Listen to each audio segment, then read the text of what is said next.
Gentlemen, I do speak some French, so I'll leave it up to you to decide whether or not we're going to have this interview conducted in French or English. I'll give you some samples of my French. Mathieu, vous êtes le très jolie jeune fille ici. Mathieu, avez-vous un stylo? Pascal, où est la bibliothèque? Oui, d'accord? No, I think it's better in English. Yeah. Happy holidays from Rugby Wrap Up. Up next, global rugby sensation and Rugby United New York star Mathieu Bastareaud. Rugby Wrap Up brought to you in part by The Pig and Whistle, the world's best rugby pub, and Lean and Limber. Stretch your way to a healthier lifestyle.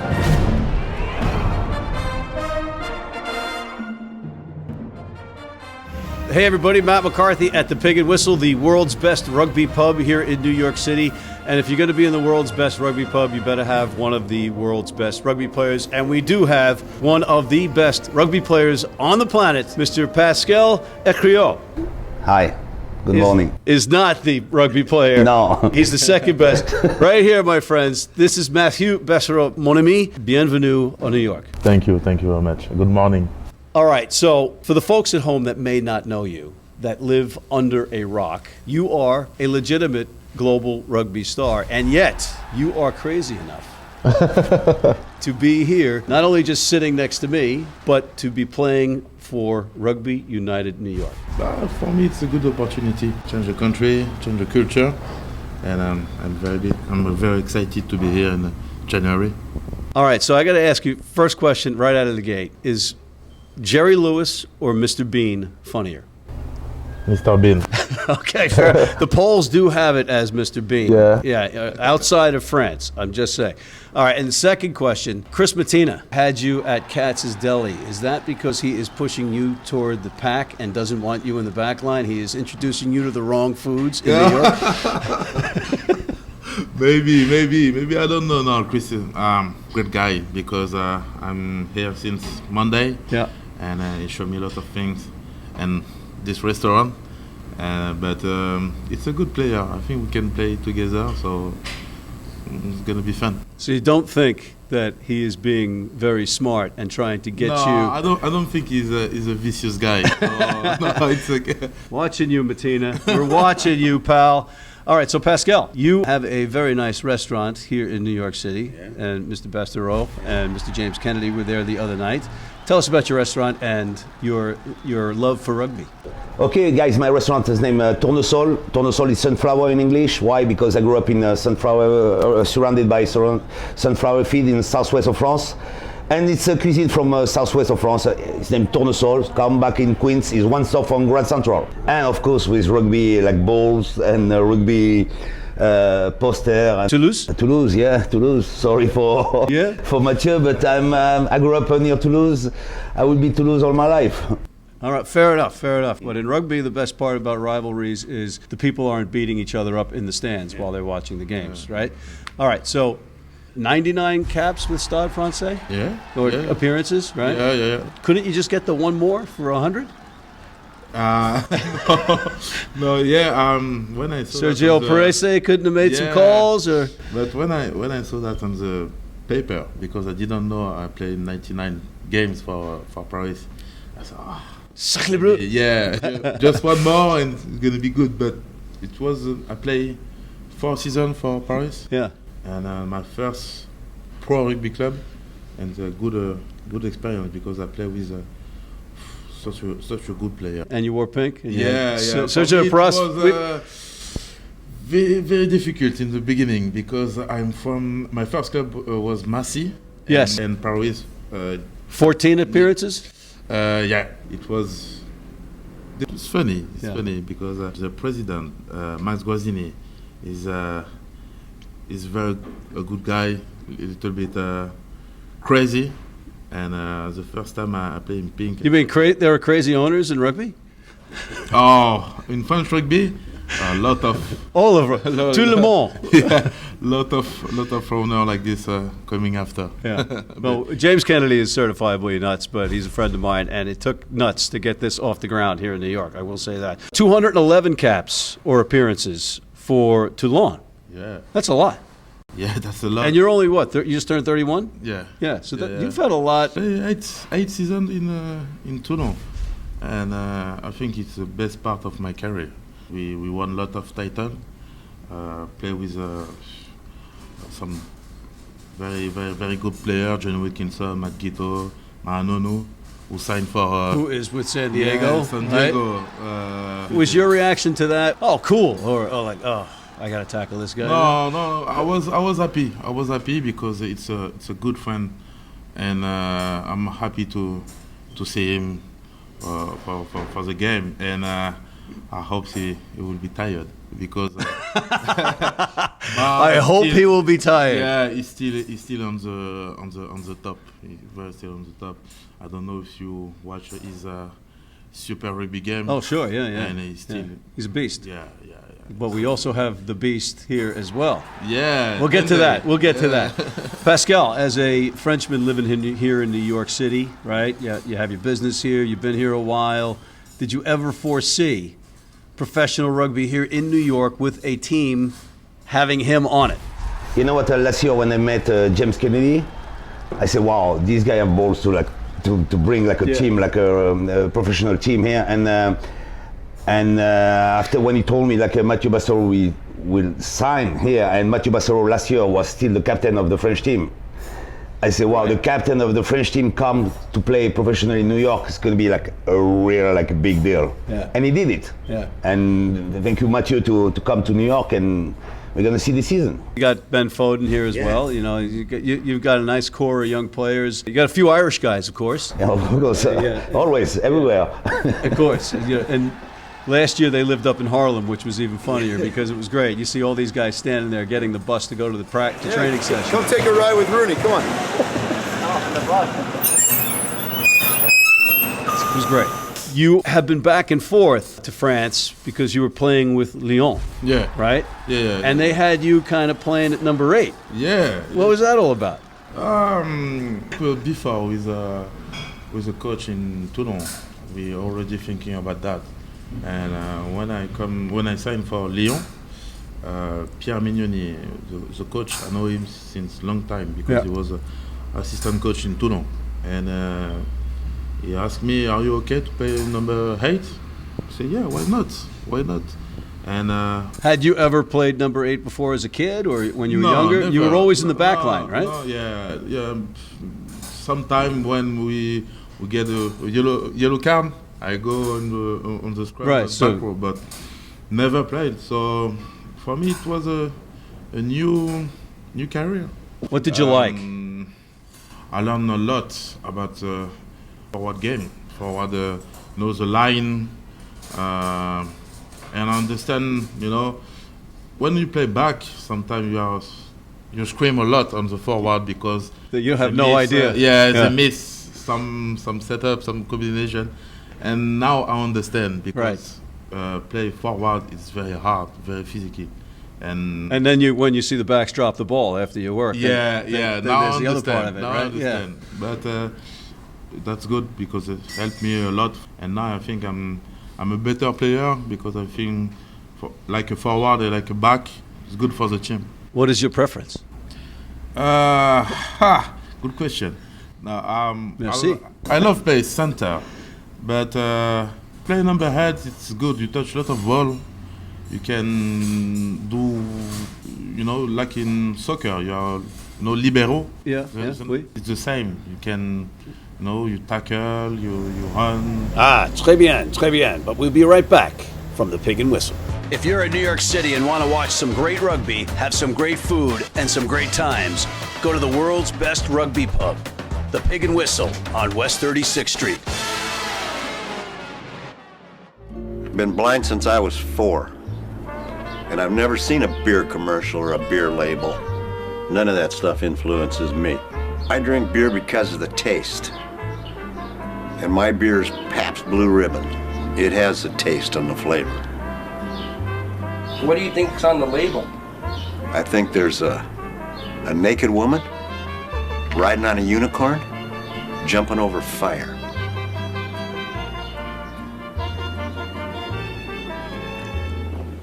Oh, that's good beer. And we are back with Mathieu and Pascal. In Major League Rugby, would you prefer to be in the back line running at some of these smaller guys, or would you prefer to be doing your 8-man pickup or in the back of a rolling maul off a line out? You know, what's your preference there? I think I don't have a preference. I don't talk about that with a coach. But if you want to pick me to 8 or 12, for me, it doesn't matter. If I help the team to win, that's possible. What do you say to the rumors that Greg McWilliams, the creative genius who is coaching Rugby United New York, is going to be using you at hooker for the first 60 minutes of each match? Nah, I can't. Hooker? Come on, why? I have a lot of respect for him, but hooker is Throw the ball in. impossible. You throw it in, and I want the hooker to just be able to keep the ball and run it right in off the line out. No. All right, so you're over here now, but in the off season, will you go back and play with Lyon or somebody else? I don't know. I don't have contract now. I just signed for 4 months with Lyon. Now 6 months with New York, and after we'll see if I'm good, I'm happy, I stay here, or maybe come back in Europe. Maybe Pascal can get you a job in the restaurant. Yeah, Pascal, yeah, maybe have him greeting people, come in. If you got him at the door, the French people are going to flock in. If you go from center to number 8, I think he can do anything, you know? Pretty much, yeah. On a professional level. You know, it's like, okay, this is not just, doing it in college and not having ever played it before. That's interesting. All right, so guys, we have some questions from some of our friends at other rugby outlets, including Mr. Bryan Ray of America's Rugby News, and here's his question. Salut Mathieu, bienvenue à Major League Rugby from Nouvelle-Écosse here in Canada. Just one quick question for you. What did you think of the signings of Ma'anonu, Juan Manuel Leguizamon, and of course the beast Tendai Mtawarira? Did you expect these big-name players to follow you to MLR? For the beast, I didn't know because I was with him in the Babas. That's right. Yeah. And Eddie Jones had you playing number 8, didn't he? What? Did Eddie Jones coach you at the Babas? Yeah. And he had you played number 8? No. Okay. I play center. No. I play center. But I got misinformation, and I'm firing an intern at Christmas for that. no, he told me we don't have time for work. He wants work something. Start maybe 8, finish 13, or start 13, finish 8. But in Babas, you don't have time. Maybe just one training session, lot of parties. But